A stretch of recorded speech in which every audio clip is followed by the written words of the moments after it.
우리 다시 한번 마음을 다짐하겠습니다. 주여 말씀하옵소서. 말씀대로 지켜가는 우리 모두가 되기를 축복합니다. 오늘 설교의 제목은 마지막 때를 살아가는 성도들의 사명입니다. 마지막 때를 살아가는 성도들의 사명. 쉽게 얘기하면 말세를 살아가는 성도들의 사명. 이 마지막 때가 되면은 굉장히 사회가 세상이 혼란하다 그렇게 얘기를 합니다. 세상이 혼란하면은 이런저런 소문들이 많이 떠돕니다. 이런 소문을 우리는 유언비어라 그렇게 얘기를 합니다.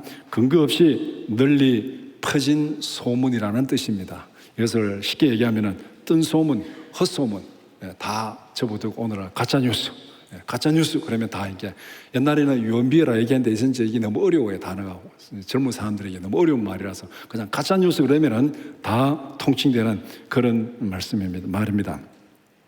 그러면은 이런 유언비어가 생기는 이유가 뭐겠습니까? 크게 한 세 가지 생각해 볼 수 있는데, 첫 번째는 사회적인 불안입니다. 세상이 힘들고 어렵고 혼란하면은 사람들이 가짜뉴스에 더 귀를 많이 기울이고 거기에 더 많이 속아 넘어갑니다. 그러니까 가짜뉴스가 이런저런 말들이 더 난무하게 되는 거. 그러니까 가짜뉴스가 많다는 것은 그만큼 사회가 불안하고 혼란하고 힘들다는 겁니다. 그 다음에 두 번째는 특정인의 이익 때문입니다. 개인이나 특정 집단이 의도적으로 퍼뜨리는 것, 자기 이익을 위해서 의도적으로 퍼뜨리는 것. 예를 들면은 우리가 이 선거 때가 되면은 이런 가짜뉴스가 굉장히 많잖아요. 선거 때가 되면은 특정 집단에서 특정 개인의 이익을 위해서 의도적으로 가짜뉴스를 만들어서 퍼뜨리는 그런 경우. 그 다음에 정보의 잘못된 전달. 처음에는 말을 전할 때 이렇게 전했는데 이게 몇 마디 건너가다 보면은 말이 이상하게 왜곡되어져 전해지는 것. 우리가 교회에서 이런 일들을 많이 경험하게 되죠. 처음에는 그 말 안 했는데 한 서너 사람 지나다 보면은 완전히 막 이상한 말이 다 퍼져 있습니다. 그래서 우리 흔히 뭐 속된 말로 교회에서 아이고 이 종아리 보였다 이 말하고 한 서너 마리 건너가면 막 허벅지 다 드러내놓고 다닌다 이렇게 말한다 그러잖아요. 이게 이제 이 정보가 전달되면서 이렇게 뭔가 왜곡되는 이런 모습들. 그래서 이런 이유 때문에 이 가짜뉴스가 생겨지는데, 결과적으로는 이것이 어떤 이유든 간에 이런 가짜뉴스는 굉장히 부정적인 영향을 미칩니다. 거기에 속아 넘어가면은 결국은 손해보는 거예요. 그게 사회가 불안해서 전파되는 가짜뉴스든 누가 의도적으로 퍼뜨리든 아니면은 뭐 전달되는 과정에 뭔가 이렇게 왜곡돼가지고 그렇든 간에 어쨌건 거기에 속아 넘어가고 휩쓸리면은 결국은 손해입니다. 그래서 이런 이 가짜뉴스는 사회에 굉장히 부정적인 영향을 미치는 위험한 정보가 되는 것입니다. 그래서 오늘 함께 읽은 마태복음 24장 13절에서 14절은 바로 이 마지막 때를 맞이해서 이런 불안들, 이런 가짜뉴스들, 여기에 대한 문제를 지금 다루고 있습니다. 제자들의 불안한 질문에 대한 예수님의 답변입니다. 종말의 징조에 대해서 말씀합니다. 제자들이 질문하니까 그 징조에 대해서 말하는데, 마지막 때가 되면은 사회가 굉장히 혼란해진다. 마지막 때가 되면은 사람들이 불안감을 느낀다. 사회가 혼란해지고 불안감을 느끼면은 그러면 헛소문들이 많이 도는 거죠. 이런 와중에서 여러 가지 헛소문에 미혹되지 말라. 이것이 오늘 본문에서 예수님의 경고하는 핵심입니다. 마지막 때가 되면은 사회가 혼란하고 이런저런 가짜뉴스들이 많이 떠돌게 되는데 거기에 현혹되지 말고 거기에 속지 말라. 그 경고의 말씀. 그래서 마태복음 24장 3절에서 14절을 두 단락으로 나눠서 함께 살펴보고자 합니다. 첫 번째는 종말의 징조들입니다. 3절에서 8절. 두 번째는 성도들의 인내와 사명입니다. 9절에서 14절 말씀. 첫 번째 단락 종말의 징조들입니다. 3절에서 8절은 종말의 시작을 알리는 징조들에 대해서 말씀하고 있습니다. 첫 번째는 진리에 대한 도전입니다. 3절에서 5절 복음의 진리에 대한 거센 도전이 있을 것이다 그렇게 말합니다. 마지막 때가 되면은 복음의 진리에 대한 거센 도전이 있을 것이다. 제자들의 질문으로 시작합니다. 제자들이 마지막 때에 어떤 일이 있겠습니까? 이렇게 예수님 앞에 질문합니다. 예수님의 답변이 무엇입니까? 사람의 미혹을 받지 않도록 주의하라. 사람의 미혹을 받지 않도록 주의하라. 그러면서 구체적으로 경고하기를 많은 사람들이 내 이름으로 와서 그리스도라 하면서 사람들을 미혹하리라. 가짜가 많이 나타난다는 거예요. 가짜 메시아가 많이 나타나가지고 막 그냥 이렇게 복음의 진리를 가지고 미혹하고 이렇게 유혹하고 가짜로 미혹하는 이런 일들이 많이 나타날 것이다. 그렇게 말씀합니다. 진리에 대한 거센 도전이 있을 거라는 거죠. 그러면 실제로 이 마지막 때가 되면은 진리에 대한 여러 형태의 도전이 있습니다. 거짓 그리스도와 거짓 선지자. 그러니까 지금 오늘 본문에서 말한 대로 많은 이단들이 나타날 것이다. 지금도 이단들이 많고 앞으로 이 마지막 때가 가까이 올수록 이단은 더 많이 나타날 것입니다. 그리고 오늘날 이 가치관들, 사회 풍조가 복음의 십자가의 복음을 왜곡하는 가치관, 그런 풍조들이 많이 나타납니다. 이 마지막 때가 될수록 사람들은 인간의 번영, 흔히 말해서 기복신앙, 지금 이 모든 이 종교가 기복신앙으로 이렇게 타락해가는 모습들, 오늘 우리나라에서도 불교나 유교나 다 기복신앙으로 다 변질되어 있잖아요.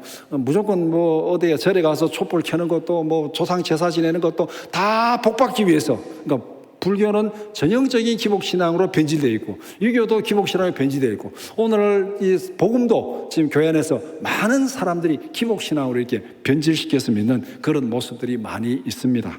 그리고 마지막 때가 될수록 진리보다는 경험을 더 중시하는 그런 쪽으로 흘러갑니다. 뭐를 봤다, 뭐를 들었다, 뭐 어떻게 했다는 자기 경험을, 하나님의 말씀보다가 자기 경험을 강조하는 것, 이것은 결국은 하나님보다 자기 중심적으로 가는 거예요. 자기가 중심이 되는 그런 모습을 흘러가는 것.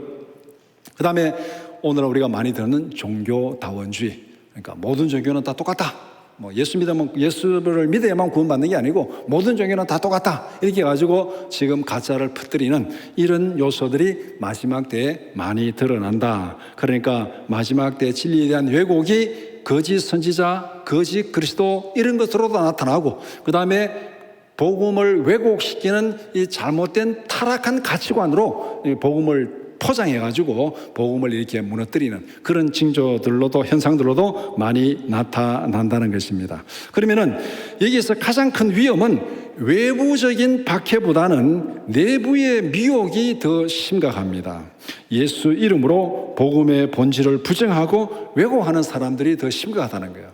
외부적으로 박해가 오고 핍박이 오는 거는 우리가 이거는 잘못된 거다 알면서 이게 저항하는 거죠. 그러다가 우리가 좀 이게 육신이 약해서 견디지 못해서 복음을 부정할 수도 있습니다. 그건 우리가 분명히 알고 있는 거예요. 이게 잘못된 것이다. 그렇지만은 내가 연약해가지고 거기에 굴복하는 경우가 있을 수는 있습니다.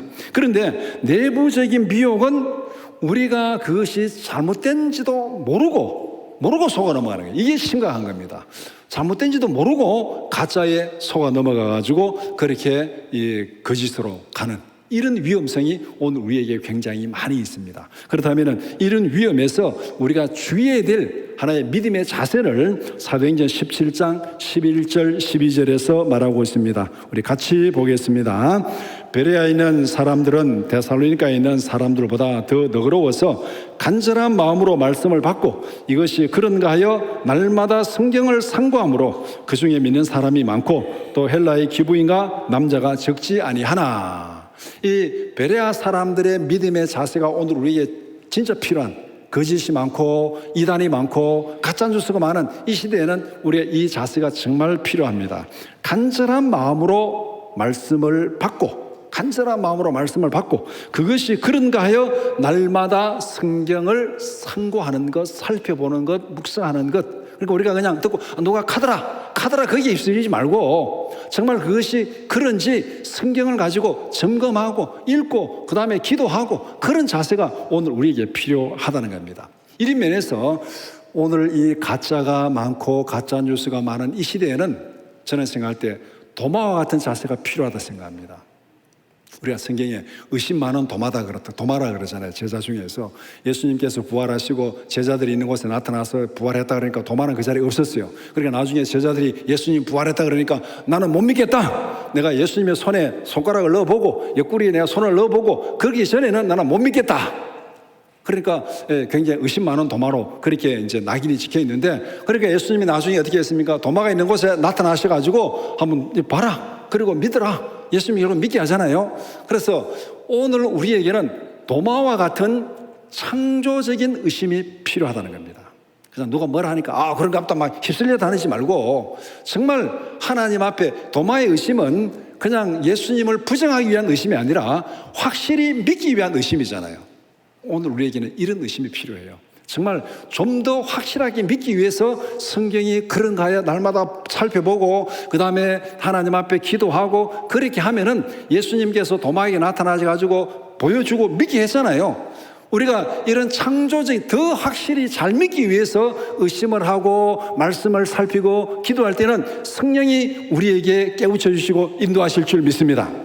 부정하기 위해서 의심하고 안 믿어 하고 도망치는 거는 그거는 창조적인 의심이 아니에요. 정말 그것이 그런가? 정말 그것이 그런가? 의심하면서 더 열심히 성경을 보고 정말 그것이 그런가? 더 열심히 기도하고 이게 창조적인 의심이에요. 이런 의심의 자세가 오늘 우리에게는 필요하다는 겁니다. 이 마지막 때 될수록 예수님께서 바로 그것을 말씀하고 있습니다. 마지막 때 이런저런 거짓 소문들이 많은데 외부적으로는 거짓 소문도 있고 내부적으로도 많은 거짓 소문이 있는데 여기에 미혹되지 말라 그렇게 말씀합니다. 두 번째는 사회적, 자연적 징조들을 말씀하고 있습니다. 6절에서 8절은 종말에 나타날 사회적, 자연적 징조들을 말씀합니다. 사회적 징조들로서 정치적으로 사회적으로 굉장히 불안하다 그렇게 말합니다. 전쟁과 갈등이 일어날 것이다. 전쟁의 소문이 있고 민족과 민족이 서로 싸우고 나라와 나라가 서로 대적하고 이런 일들이 많이 일어날 것이다 그렇게 말하고 있습니다. 그리고 기근과 경제적인 위기가 일어날 것이다.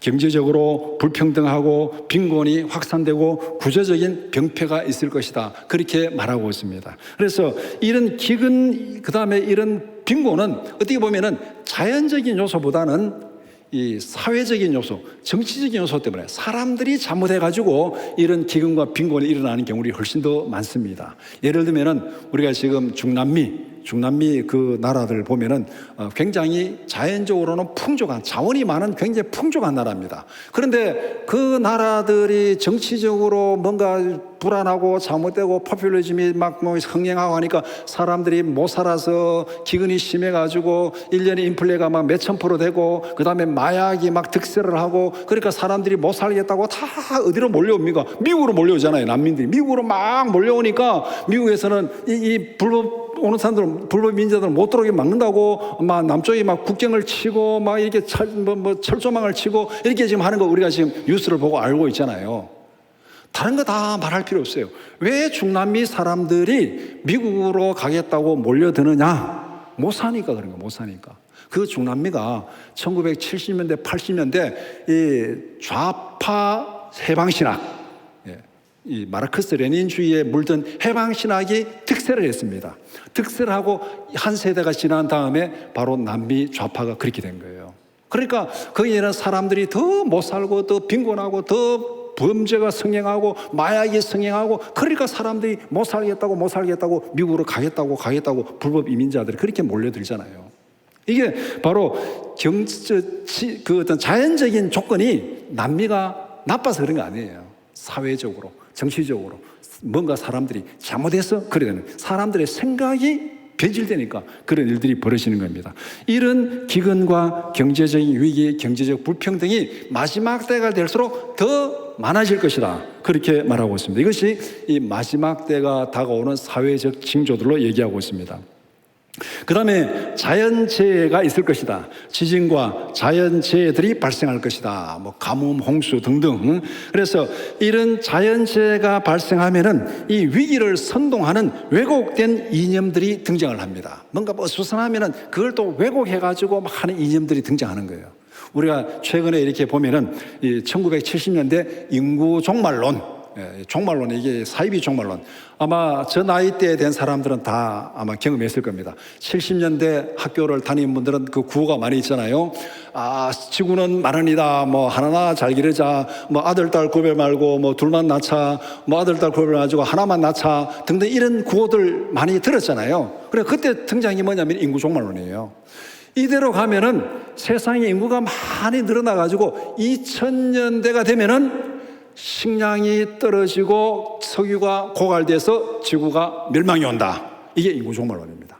그래서 그 종말론에 휩쓸려 가지고 우리나라에도 70년대에 막 산하 제한하고 막 국가적으로 막 낙태를 조장하고 그런 일들이 많이 있었잖아요. 저도 막 이렇게 막 학교 달고 다니는 기억 납니다. 뭐 아들도 구별하지 말고부터 해가지고 뭐 그렇게 해서 조장했는데 2000년이 됐어요.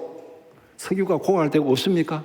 식량이 모자랐습니까? 그렇잖아요. 통계적으로 보면 석유는 다시 이렇게 매장량이 더 많이 발굴돼야 석유는 더 많이 넘쳐나오고 식량은 더 많이 남아 돌아가요, 지금 오히려.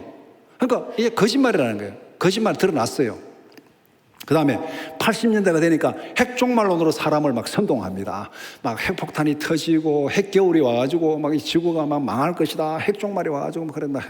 그것도 다 지나갔어요. 지금 2000년대 접어들면서 지금 우리 사회를 휩쓸고 있는 거짓 종말론은 뭐냐면 기후 종말론입니다.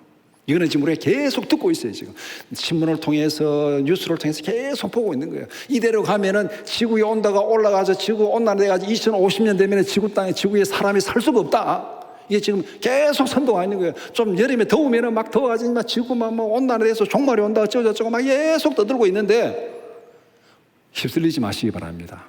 사람의 선동에 속지 말라고 예수님이 분명히 말씀했어요. 여름 더운 거 당연한 거죠. 여름 더운 거 당연한 거고, 겨울 되면 추운 거 당연한 거고, 올여름이 엄청 덥다고 뭐 60년 이래 뭐 제일 덥다는데 지금보다 훨씬 더울 때가 역사적으로 많이 있었어요. 그때도 다 살았습니다. 이 지구 온도는 올라갔다 내려갔다 하는 거예요. 그냥 올라갔다 내려갔다 하는데 선동되지 말라는 거예요. 기후 종말론을 가지고 지금 사람들이 많이 떨고 있는데 2050년까지 여러분들 제가 분명히 예언할게요. 2050년 아무런 문제 없습니다. 못 믿겠거든요. 여러분 그때까지 딱을 쓰고 살으시기 바랍니다. 2050년까지 살아가지고 이게 맞는지 틀린지 여러분 확인하시기 바랍니다. 다 거짓말이에요. 이런 거짓에 선동되지 말라는 거예요. 세상이 힘들고 어려울수록 그때마다 사이비 종말론들이 드러나는 거예요. 인구 종말론, 핵 종말론, 기후 종말론 해서 선동하는 이런 일들이 많이 일어날 것이다. 세상이 하나님의 심판을 향해 가고 있음을 알리는 징조입니다. 이런 일이 있다는 것은 세상이 이제 마지막을 향해 가고 있다. 그러나 이것이 끝이 아니라 시작이라고 예수님께서 말씀하고 있습니다. 해산의 진통처럼 우리 여자분들은 아기 낳아 보신 분들은 이제 아기 낳을 때 되면 처음에는 진통이 조금 오다가 그 다음에 좀 한참 있다가 또 오고 자주 하다가 나중에 애를 낳게 되잖아요. 그와 마찬가지로 이런 징조들이 나타나는 것은 끝이 아니고 이제 종말을 향해 가고 있다. 마지막이 될수록 이런 진통들이 더 심해질 것이다. 이런 징조들이 심해질 것이다. 그렇게 말씀하고 있습니다. 이것이 종말의 징조들입니다. 그러니까 진리에 대한 도전, 사회적으로, 정치적으로 여러 가지 혼란하고 뜬소문, 가짜뉴스 이런 것들이 많이 있는데 거기에서 흔들리지 말고 사람들의 미혹을 받지 않도록 주의하라. 이것이 예수님께서 제자들에게 답변한 말씀입니다. 두 번째 달라 성도들의 인내와 사명을 말씀하고 있습니다. 9절에서 14절 종말의 때에 성도들에게 요구되는 인내와 사명이 무엇인지를 말씀하고 있습니다. 첫 번째는 성도들에게 닥치는 고난입니다. 9절에서 12절 마지막 때에 성도들이 경험하게 될 고난에 대해서 말씀하고 있습니다. 외부로부터 시작되는 닥치는 고난, 사회적, 정치적 박해가 있을 것이다. 신앙 때문에 고난과 죽임을 당할 수도 있다. 모든 민족에게 미움을 받는다. 신앙 자체가 세상의 조롱과 공격의 대상이 될 수 있다. 우리가 지금 이걸 은근히 지금 느끼고 있잖아요. 예수 믿는 것 자체가 손가락질을 받고 조롱을 당하는 그런 시대가 우리가 지금 은근히 이게 경험하고 있습니다. 코로나 이후에 지금 세상은 완전 복음 예수 믿는 사람들이 이상한 사람 보듯이 그렇게 완전 매도해가지고 복음을 왜곡시 이것도 다 사탄의 장난이에요. 다 복음 무슨 교회가 코로나 전파되는 온상인 것처럼 막 포장해가지고 복음이 이상하게 만들어가지고 이렇게 하는 것도 이게 마지막 때 나타나는 하나의 현상들이라는 거예요. 이런 일들로 인해 가지고 성도들이 고난을 당할 수도 있다. 그 다음에 내부로부터 일어나는 고난입니다. 교회 안에서 배교, 믿음을 배신하는 일, 그 다음에 분열, 서로 고발하는 배신 행위들이 일어날 것이다. 9절에서 말씀하고 있죠. 그 다음에 영적인 고난, 거짓 선지자들이 미혹하고 불법과 죄악이 만연하게 되리라. 예수를 믿으면서도 우리 하나님 앞에 거룩하게 살아야 되는데 종종 그런 얘기 하잖아요. 예수 믿어도 그 정도는 괜찮아. 이것도 다 지금 이 내부로부터는 영적 고난이에요. 예수 믿어도 그 정도는 괜찮아. 그 정도가 뭔데요? 그 정도는 성경이 맞으면 맞는 거고 틀리면 틀린 거예요. 그 정도는 괜찮아는 없습니다. 이게 다 미혹하는 거라는 거죠. 형제와 이웃 간의 사랑이 식어지고 공동체가 흔들린다. 이것이 성도들이 마지막 때가 되면은 경험하는 그런 고난입니다. 외부적으로부터 고난이 닥치고, 그 다음에 공동체 안에서부터 고난이 생기고, 성도들에게 닥치는 고난의 핵심은 이것입니다. 이런 어려움 속에서 믿음과 사랑을 끝까지 지킬 수 있는가? 이게 문제입니다. 이런 고난이 분명히 예수님께서 말씀하셨는데 우리가 막을 수는 없어요. 막을 수는 없어. 막을 수는 없는데 문제는 그런 고난이 외부적으로부터 내부적으로부터 고난이 닥칠 때 우리가 그것을 어떻게 이기고 극복하느냐가 문제죠. 그 고난에 휩쓸려 가지고 나는 내가 믿음을 지키려고 했는데 외부적으로 힘들어 가지고 내부적으로 힘들어 가지고 나는 휩쓸려 갔다. 변명이 안 됩니다. 우리의 마지막 목표는 무엇입니까? 예수 믿고 구원받아 영생이에요. 영생. 그리고 하나님의 영원한 기쁨에 참여하는 것. 이게 우리의 마지막 목표예요. 이 목표에 도달하기 위해서 우리가 이래저래 흔들려 가지고 거기서 이탈되면은 거기는 아무런 이유가 없다는 겁니다. 예를 들어서 태풍이 옵니다. 태풍이 오는데 우리가 태풍을 막을 수는 없어요. 고난이 닥치는데 외부로부터 내부로부터 고난이 닥치는데 그걸 막을 수는 없어요. 고난은 옵니다. 오면은 문제는 태풍이 오는 걸 우리가 막을 수는 없어요. 뭐 태풍이 온다니까 막 일기에 보니까 부산 앞바다에 보초 서가지고 일본으로 돌려보내고 그거 할 수 없잖아요. 문제는 그 태풍을 맞아야 돼요. 바람이 불면 바람을 맞아야 되고 비가 오면 비를 맞아야 돼요. 그러면 거기서 어떻게 이것을 잘 준비해서 돌파하느냐가 문제인 거죠. 고난은 옵니다.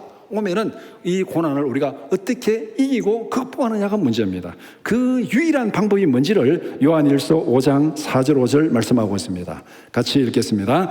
무릇 하나님께로부터 난 자마다 세상을 이기느니라. 세상을 이기는 승리는 이것이니 우리의 믿음이니라. 예수께서 하나님의 아들이심을 믿는 자가 아니면 세상을 이기는 자가 누구냐. 이런 모든 성도가 당하는 고난에, 내 외부로 오는 고난에서 우리가 이것을 이기고 극복하는 방법은 믿음이다. 믿음 외에는 다른 어떤 것으로도 이길 수 없다. 그러니까 믿음에 굳게 서서 이 모든 것을 이기고 극복하라는 것입니다. 그 다음에 두 번째는 성도들의 사명에 대해서 말씀하고 있습니다. 13절, 14절은 종말의 때에 성도들이 집중해야 될 사명이 무엇인지를 말씀하고 있습니다. 첫 번째는 끝까지 믿음을 지키며 인내하라. 외부적 박해, 내부적 시험, 영적인 위험에서 믿음을 지키는 것. 앞에서 바로 말씀한 내용이죠. 고난이 닥칠 때 거기서 지키는 것. 근데 이것은 단순한 생존이 아니라 신앙의 정절을 지키는 것입니다. 단순히 견디는 것이 아니고 그냥 거기서 믿음의 거룩함을 지키는 것. 이것을 말씀합니다. 요한계시록 3장 4절 6절 같이 보겠습니다. 그러나 사대에 그 옷을 더럽히지 아니한 자 몇 명이 내게 있어 흰 옷을 입고 나와 함께 다니리니 그들은 합당한 자인 영구라. 이기는 자는 이와 같이 흰 옷을 입을 것이요 내가 그 이름을 생명책에서 결코 지우지 아니하고 그 이름을 내 아버지 앞과 그의 천사들 앞에서 시인하리라. 귀 있는 자는 성령이 교회들에게 하시는 말씀을 들을지어다. 이 문맥을 보면은 소아시아의 7 교회들에 대한 말씀인데 이게 4대 교회. 4대 교회는 7 교회 중에서 가장 책망을 받은 교회예요. 가장 책망을 받은 교회. 라오디게아 교회하고 4대 교회 가장 책망을 받은 교회인데 4대 교회는 말 그대로 외우기 쉽게 죽을 사자 생각하면 돼요. 살았다는 이름은 있으나 실상은 죽었다. 이게 4대 교회에 대한 책망이에요. 살았다는 이름은 있으나 실상은 죽은 교회다. 너희들은 다 멸망받는다. 죽은 교회다. 다 죽은 교회예요. 멸망받은 교회예요. 그런데 그 중에서 그 옷을 더럽히지 아니한 자 몇 명이 있다. 이건 뭡니까? 죄에 빠지지 않고 미혹에 빠지지 않고 믿음을 지킨 자들이다. 다 4대 교회는 멸망당하고 믿음에서 떠나고 멸망당하는 교회지만 그래도 그 가운데 믿음을 지킨 자들이 있다. 그들은 하나님 앞에 구원을 받으리라. 결단코 생명책에서 지워지지 않는다. 그렇게 말씀하고 있습니다. 이것은 무엇을 말씀하고 있습니까? 아무리 세상이 힘들고 어려워도 믿음을 지키는 자는 하나님께서 책임지고 구원하실 줄 믿습니다. 이것이 바로 우리가 세상을 이기는 믿음이에요.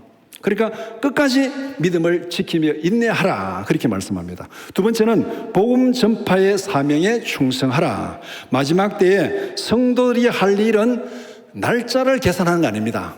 우리 흔히 마지막 때 되면 언제 종말이 오겠습니까? 언제 예수님이 재림하겠습니까? 어디에 재림하겠습니까? 그래서 사람들이 마지막 때 되면 날짜 계산하고 장소 계산하고 그렇게 가지고 이리저리 휩쓸려 다니는데 그것은 마지막을 준비하는 자세가 아니라 그것은 정말로 휩쓸려 가지고 멸망으로 가는 길이에요. 그게 날짜 계산하고 장소 계산하는 것은 그것이 바로 휩쓸려 가지고 멸망으로 가는 거랍니다. 마지막이 가까이 올수록 더 열심히 복음을 증거하라. 가장 확실한 준비는 주어진 사명에 충성하는 것입니다. 마지막이 가까이 왔다 할 때 어떻게 하는 것이 준비하는 것이냐? 날짜를 계산하고 장소를 계산해서 그리 가자 몰려가는 것, 그거는 바로 죽음으로 몰려가는 것이고, 진짜 확실한 준비는 마지막이 가까이 올수록 그 마지막은 하나님의 손에 달려있다. 언제 끝날지는 하나님의 손에 달려있고, 내가 할 일은 마지막이 가까이 오면 볼수록 내가 지금 해야 될 일에 충성하는 거, 해야 될 일에 충성하는 거, 그것이 올바른 준비예요. 예를 들어서 우리가 지금 이게 옛날에 농사지면서 들에 곡식을 널어놓고 빨래를 널어놨는데 막 소나기가 몰려온다 가정합시다. 소나기가 몰려온다. 소나기가 몰려온다 가정하면은 거기에 대한 확실한 준비가 뭐겠습니까? 소나기가 언제 올 거냐? 30분 뒤에 오냐? 1시간 뒤에 오냐? 얼마만큼 오냐? 그거 계산하고 있어야 됩니까? 소나기는 온다 하면은 그거 언제 올지 모르지만 빨리 그냥 빨래 거두고 곡식 거두고 그거 해야 되겠습니까?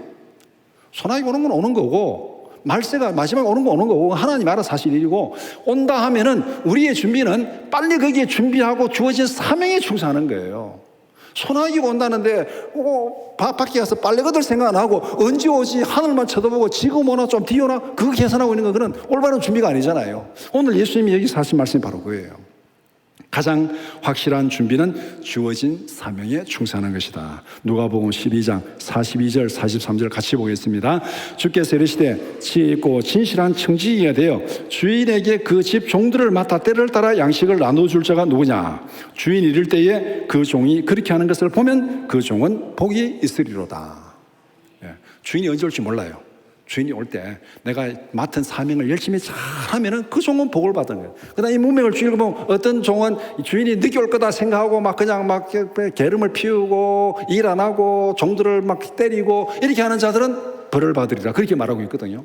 그러니까 마지막이란 가장 확실한 준비는 언제 오느냐 어디로 오느냐 계산하는 것이 아니라 내게 주어진 사명이 뭐냐, 그 사명에 더 집중하고 더 충성하는 것, 그것이 마지막을 준비하는 가장 확실한 방법입니다.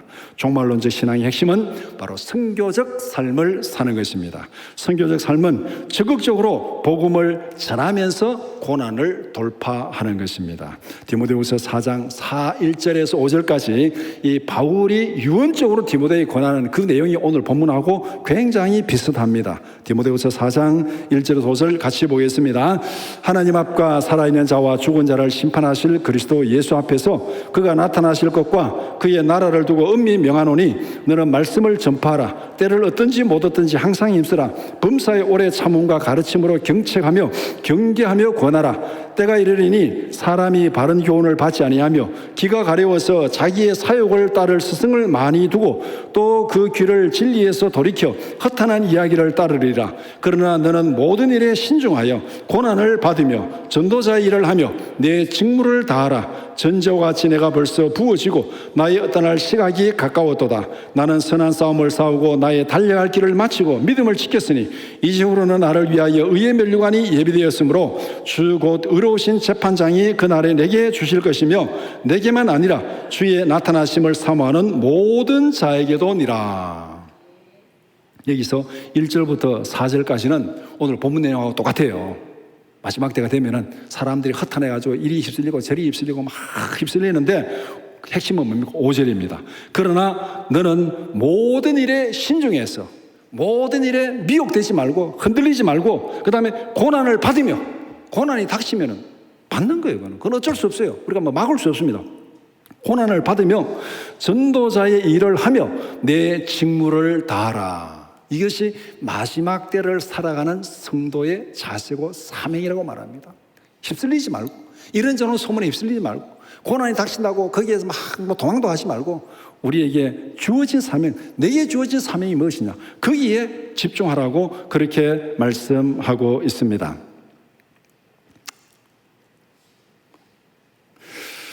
그래서 이 선교적 삶을 바로 이러면서 적극적으로 복음을 전하고 고난을 돌파하는 그것이 바로 마지막 때를 살아가는 우리의 사명이라고 말씀합니다. 말씀을 정리해 봅시다.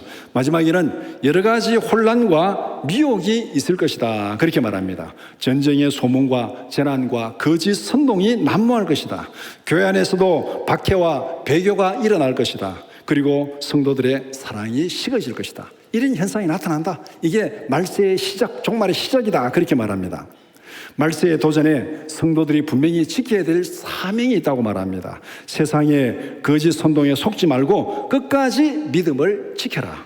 말세의 징조에 흔들리지 말고 복음 전파의 사명에 충성하라. 이것이 마지막 때를 살아가는 우리의 사명이다.